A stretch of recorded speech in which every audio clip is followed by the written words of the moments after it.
Hello বন্ধুরা, আশা করি তোমরা ভালো আছো। তো দেখো, আজকের আমার কাছে একজন বন্ধু জানতে চেয়েছিলে যে আমি কিভাবে ফুরুষ গাছের পরিচর্যা করি। তো প্রথমেই বলে দিই যে এই গাছ কিন্তু এই শীতকালে ফুল দেয় না, এটা কিন্তু বর্ষায় হয়। তাকে আমি আগেও বলেছি। তো সেটার কথা অনুযায়ী আমি যখন আজকে বাগানে গেলাম, তো গিয়ে দেখলাম ফুরুষ গাছগুলো বেশ পোকা ধরেছে, এবং কি পোকা সেটা তোমরা দেখতেই পাবে এই ভিডিওতে। তার আগে একটা কথা বলি, যেটা হচ্ছে যে ফুরুষ গাছের ফুলটা আমি তোমাদের সঙ্গে শেয়ার করেছিলাম, সেটা বেশ কিছুদিন আগে ফুটেছিল। তো হঠাৎ দেখলাম ফুলটা হওয়া বন্ধ হয়ে গেল। আমি প্রথমে ভেবেছিলাম এটা হয়তো শীতকালে ফুল হবে না, তাই হয়নি, কিন্তু সেটা নয়, আমার ধারণা ভুল ছিল। তো গিয়ে আমি দেখলাম যে গাছটার অদ্ভুত রকম একটা সমস্যা দেখা দিয়েছে, গাছটায় পোকা হয়েছে। তো সেই মতো আমি পরিচর্যা শুরু করলাম, আমি আর মা। তো দেখতেই পাচ্ছ, প্রথমে আগাছাগুলো পরিষ্কার করে নিয়েছি, আর তারপরে দেখো যত শুকনো ডালগুলো ছিল সেগুলো কিন্তু আমি কেটে পরিষ্কার করে দিচ্ছি। তোমরা দেখতেই পাচ্ছ আমার কাছে 3টে ফুরুষ গাছ আছে। তো এটা আমি আগে তোমাদের সঙ্গে শেয়ার করেছিলাম যখন কিনেছিলাম।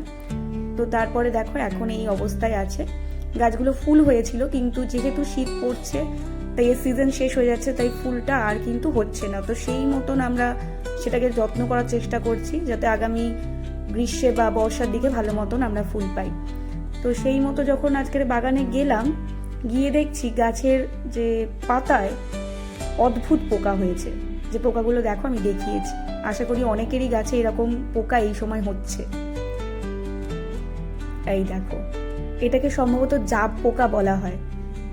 এই পোকা কিন্তু আস্তে আস্তে তোমার গাছের যে নির্যাস সেটা কিন্তু খেয়ে একেবারে গাছটাকে নষ্ট করে দেবে। হঠাৎ করে আমার হেলদি গাছটার কেমন একটা অবস্থা হয়েছে দেখো।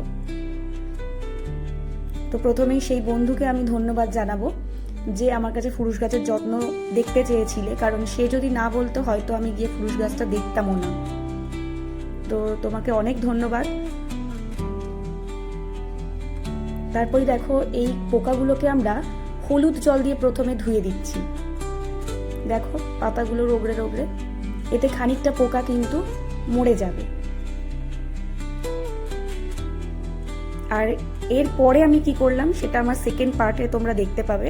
এই গাছের যত্নতে যে সেকেন্ড পার্ট আমি বানিয়েছি, সেটাতে আশা করি তোমরা বুঝে যাবে যে কিভাবে পরিচর্যা করতে হবে। তার জন্য আমার চ্যানেলটাকে অবশ্যই সাবস্ক্রাইব করে রেখো। আজ তাহলে আসি, টাটা।